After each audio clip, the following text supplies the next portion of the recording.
নমস্কার, Bhadreswar study class চ্যানেলে তোমাদের স্বাগত। এএআই অর্থাৎ এয়ারপোর্ট অথরিটি অফ ইন্ডিয়ার তরফ থেকে একটি নতুন নিয়োগ বিজ্ঞপ্তি প্রকাশিত হয়েছে, যেখানে তোমাদের জুনিয়র অ্যাসিস্ট্যান্ট পদে নিয়োগ করা হচ্ছে।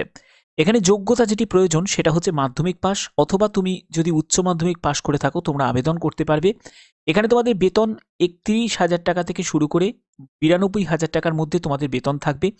এখানে চাকরির জন্য যে পোস্টিং সেটা কিন্তু পশ্চিমবঙ্গেই হবে, এবং ২৩ জেলার প্রতিটি প্রার্থীরাই কিন্তু এখানে আবেদন করতে পারবে। সে তুমি মেল ক্যান্ডিডেট হলেও আবেদন করতে পারো, তুমি যদি একজন ফিমেল ক্যান্ডিডেট হয়ে থাকো তাহলেও তুমি আবেদন করতে পারবে।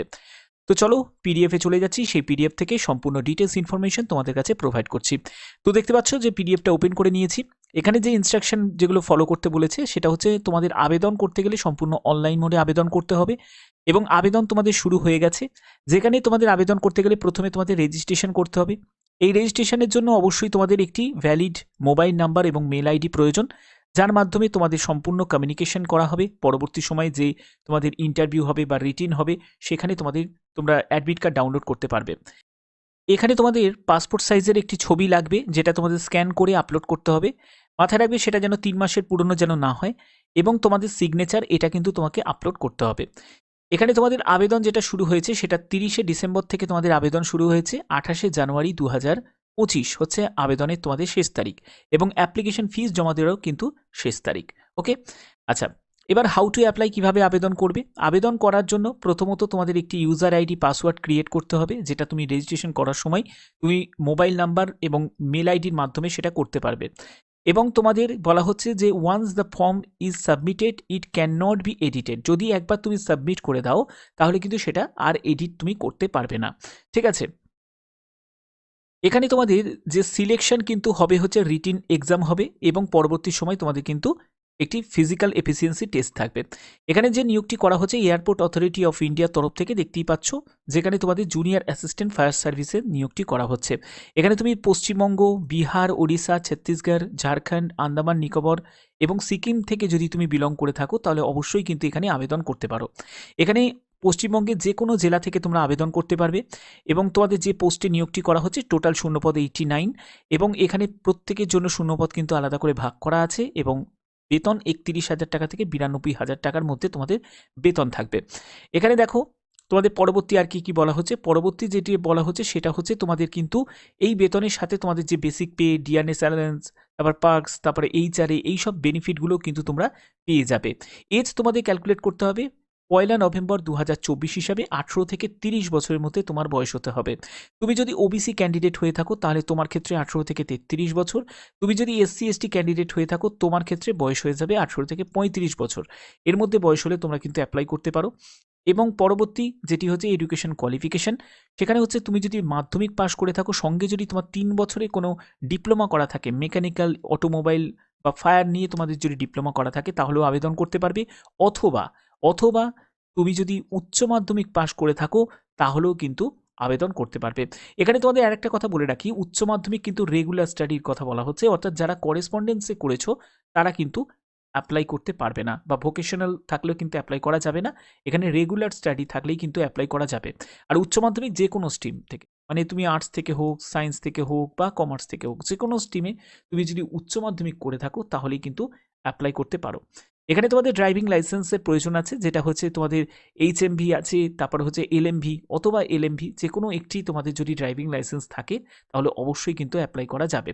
এখানে তোমাদের মেন এবং ওমেনের ক্ষেত্রে দেখো আইসাইটগুলো দেওয়া আছে, যেখানে হচ্ছে 6/6 কিন্তু তোমাদের উইদাউট গ্লাসেস, অর্থাৎ চোখে কোনো চশমা থাকলে কিন্তু চলবে না। এখানে তোমাদের N5 নিয়ার ভিশনের কথা বলা হচ্ছে, কালার ভিশন সেটাও কিন্তু নর্মাল থাকতে হবে। তারপরে হচ্ছে নাইট ব্লাইন্ডনেসের ব্যাপারটা কিন্তু বলা আছে। তারপরে ফিল্ড ভিশন টেস্ট হবে। রিফ্লেকটিভ এরর, যেখানে কোনো রিফ্লেকটিভ এরর কিন্তু থাকলে কিন্তু চলবে না। এবং হিয়ারিং, স্পিচ, এগুলো কিন্তু সবই নর্মাল থাকতে হবে। এবং দেখো তোমাদের এখানে হাইটের কথা বলা হচ্ছে ১৬৭ সেন্টিমিটার কিন্তু কমপক্ষে কিন্তু তোমার থাকতে হবে, এটা পুরুষদের ক্ষেত্রে। মহিলাদের ক্ষেত্রে ১৫৭ সেন্টিমিটার। ঠিক আছে, বুকের ছাতি ৮১ সেন্টিমিটার নর্মাল অবস্থায়, ৫ সেন্টিমিটার ফোলাতে হবে, অর্থাৎ ৮৬ সেন্টিমিটার কিন্তু হতে হবে। এবং মহিলাদের ক্ষেত্রে এরকম কোনো মাপঝোপ থাকবে না। ওয়েটের ক্ষেত্রে ৫৫ কেজি ওয়েট মিনিমাম থাকতেই হবে, আর ওম্যানদের ক্ষেত্রে ৪৫ কেজি ওয়েট কিন্তু মিনিমাম থাকতেই হবে। এখানে দেখো রিল্যাক্সেশনের ব্যাপারটা তোমাদের বলে রাখি, যারা যারা হিলি এরিয়া থেকে আছো তাদের কিন্তু একটা রিল্যাক্সেশন থাকবে। এখানে সিলেকশন প্রসেস প্রথমত একটি রিটিন এক্সাম কন্ডাক্ট হবে, যেখানে 2 ঘন্টা সময় পাবে। 100 মার্কসের তোমাদের পরীক্ষা হবে, যেখানে 50 নম্বর পেলেই কিন্তু তুমি এখানে মিনিমাম পাস মার্ক হচ্ছে 50 নম্বর, যেটা ইউআর, ইডাব্লিউএস এবং ওবিসিদের। আর 40 নম্বর হচ্ছে যারা এসসি এসটি ক্যান্ডিডেট তাদের ক্ষেত্রে, এটা আউট অফ 100 কিন্তু, ঠিক আছে। এখানে তোমাদের পরবর্তী যেটি আছে সেটা হচ্ছে 50% কোশ্চেন, যেটা হচ্ছে এডুকেশনাল কোয়ালিফিকেশন অনুযায়ী ব্যাপারটা থাকবে, এবং 50% কোশ্চেন থাকবে হচ্ছে জিকে, জিআই, তারপরে জেনারেল অ্যাপটিটিউড এবং ইংলিশের ওপর। স্টেজ 2তে তোমরা যখন যাবে সেখানে কিন্তু পরবর্তী যেটি থাকবে সেটা কিন্তু ফিজিক্যাল মেজারমেন্ট টেস্ট হবে, মেডিকেল এক্সামিনেশন হচ্ছে, এবং তোমাদের যেটা হবে ডকুমেন্ট ভেরিফিকেশন হবে, এবং পরে কিন্তু যেটা হবে সেটা হচ্ছে তোমাদের যে তুমি যে মোটর ভেহিকেলসের ব্যাপারে তোমার যে জ্ঞান আছে সেই ব্যাপারটা কিন্তু চেক করা হবে। এখানে দেখো পিইটি থাকছে, অর্থাৎ ফিজিক্যাল এন্ডুরেন্স টেস্ট থাকবে, যেখানে 100 মিটার রানিং থাকবে, তারপর ক্যাজুয়ালি ক্যারিং টেস্ট থাকবে, যেখানে 50 মিটার লিফটিং এবং ক্যারিং স্যান্ডব্যাগ থাকবে, তারপরে পোল ক্লাইম্বিং থাকবে, রোপ ক্লাইম্বিং থাকবে, ল্যাডার ক্লাইম্বিং থাকবে, এগুলো কিন্তু তোমাদের থাকবে। এখানে ম্যাক্সিমাম 20 মার্কস কিন্তু ইচ টেস্টের জন্য কিন্তু থাকছে। এখানে দেখো তোমাদের সম্পূর্ণ ব্যাপারটা কিন্তু ভাগ করা আছে, কত সেকেন্ড তুমি সময় পাবে, তারপরে তোমাদের আবার আর একটা তোমাদের টেস্ট শুরু হয়ে যাবে, এগুলো কিন্তু দেয়া আছে। এখানে তোমাদের অবশ্যই সেটা কিন্তু ভালো করে একবার দেখে নেবে, ফিমেলদের জন্য আলাদা, মেলদের জন্য আলাদা, এগুলো কিন্তু সম্পূর্ণ দেখো দেয়া আছে কিন্তু, ঠিক আছে, কত সেকেন্ডের কত সময়ের কি থাকছে সেগুলো সম্পূর্ণ ডিটেলসটা দেওয়া আছে। তো প্রথমত তোমাদের সিবিটি এক্সাম কন্ডাক্ট হবে, তারপরেই কিন্তু বাকি প্রসেস কিন্তু তোমাদের হবে। অ্যাপ্লিকেশন ফিস হচ্ছে 1000 টাকা লাগছে, যারা ইউআর, ওবিসি এবং ইডাব্লিউএস ক্যান্ডিডেটদের লাগবে। তুমি যদি ওম্যান ক্যান্ডিডেট হয়ে থাকো, এসসি, এসটি, এক্স সার্ভিসম্যান যদি ক্যান্ডিডেট হয়ে থাকো, তোমার ক্ষেত্রে এখানে কিন্তু যেটা বলা হচ্ছে সেটা হচ্ছে এক্সেমটেড, অর্থাৎ দেখো এখানে কিন্তু তোমার কোনো রকম কিন্তু আবেদন মূল্য দিতে লাগছে না, শুধু ইউআর, ইডাব্লিউএস এবং ওবিসিদের কিন্তু 1000 টাকা মতো আবেদন মূল্য দিতে লাগছে। এয়ারপোর্ট অথরিটি অফ ইন্ডিয়ার অফিসিয়াল ওয়েবসাইটে ভিজিট করে তোমাদের কিন্তু আবেদন করতে হবে, সেখানে কিন্তু তোমরা কেরিয়ার্স বলে একটা সেকশন পাবে, সেখান থেকে তোমরা আবেদন করতে পারবে। আবেদন করার পরে সম্পূর্ণ কিন্তু তোমাদের একটা অ্যাকনলেজমেন্ট রিসিপ্ট এবং তোমাদের পেমেন্ট অ্যাকনলেজমেন্ট যে অ্যাকনলেজমেন্ট স্লিপটা সেটাও কিন্তু তোমরা ডাউনলোড করে রেখে দেবে, ফার্দার যদি তোমাদের কোনো প্রয়োজন হয়। এখানে আবেদন করতে গেলে অবশ্যই একটি স্ট্রং পাসওয়ার্ড এবং তোমাদের অ্যাপ্লিকেশন সিকোয়েন্স যে ইউজার আইডি নাম্বার সেগুলো কিন্তু তোমরা অবশ্যই তোমরা আবেদন করার সময় পেয়ে যাবে। এখানে ফটো, সিগনেচার এগুলো সবই কিন্তু মাপঝোপগুলো দেওয়া আছে। আদার যে সাপোর্টিভ ডকুমেন্টসগুলো লাগছে, যেখানে তোমাদের ডেট অফ বার্থের সার্টিফিকেট লাগবে, এডুকেশনাল কোয়ালিফিকেশন হিসাবে সেটা কিন্তু তোমাদের প্রয়োজন হবে। তারপরে হচ্ছে তোমাদের কমিউনিটি সার্টিফিকেট, অর্থাৎ তুমি এসসি, এসটি, ওবিসি যদি হয়ে থাকো তাহলে অবশ্যই সেটা সেন্ট্রাল ফরম্যাটের তোমাদের সার্টিফিকেট লাগবে। Domicile resident local government authority থেকে কিন্তু তোমাদের সেই ডোমিসিল রেসিডেন্সিয়াল সার্টিফিকেট প্রয়োজন হবে। তুমি যদি ইডাব্লিউএস ক্যাটাগরি থেকে থাকো তাহলে হচ্ছে ইনকাম অ্যান্ড অ্যাসেট সার্টিফিকেট তোমাদের লাগবে। ড্রাইভিং লাইসেন্সের তোমাদের সার্টিফিকেট কিন্তু প্রয়োজন হবে। এক্স সার্ভিসম্যান হলে কিন্তু তোমাদের অথরিটি থেকে তোমাদের সেই সার্টিফিকেট লাগবে। এনওসি সার্টিফিকেট, সেটা কিন্তু যারা অলরেডি গভর্নমেন্ট কোনো এমপ্লয়ি আছে তাদের ক্ষেত্রে এনওসি সার্টিফিকেট লাগবে, এগুলো কিন্তু তোমাদের কিন্তু আবার প্রয়োজন নাও হবে। তো এগুলো কিন্তু সম্পূর্ণ এখানে দেখো ডিটেলসগুলো কিন্তু দেওয়া আছে।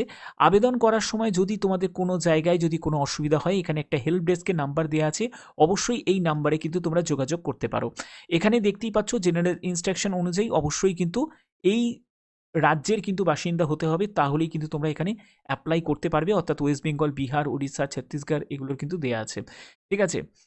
আচ্ছা, এখানে দেখো তোমাদের 9 নম্বর পয়েন্টে বলছে যে সেন্টার ফর সিবিটি, অর্থাৎ সিবিটি তোমাদের কোথায় হবে, এক্সাম সেন্টার তোমরা কোথায় পাবে। দেখো এক্সাম সেন্টার তোমরা ওয়েস্ট বেঙ্গলও পেয়ে যাবে, বিহারে পেয়ে যাবে, উড়িষ্যা পেয়ে যাবে, ছত্তিশগড়, ঝাড়খণ্ড, সিকিম, আন্দামান নিকোবর আইল্যান্ড। তো অর্থাৎ বুঝতে পারছো, যারা যারা পশ্চিমবঙ্গবাসী তারা কিন্তু পশ্চিমবঙ্গের বিভিন্ন জেলায় কিন্তু তোমরা এক্সাম সেন্টার কিন্তু পেয়ে যাবে, অর্থাৎ এই ব্যাপারে তোমরা কিন্তু নিশ্চিন্তে থাকতে পারো। তো আশা করি এই ভিডিওর মাধ্যমে তোমাদের A to Z সম্পূর্ণ তথ্য তুলে ধরলাম। এরকমই গুরুত্বপূর্ণ প্রতিনিয়ত আপডেট পাওয়ার জন্য অবশ্যই কিন্তু চ্যানেলটাকে সাবস্ক্রাইব করে রেখো, বেল আইকনটাকে অল করে রেখো। এখনের মতো এটুকুই, ধন্যবাদ।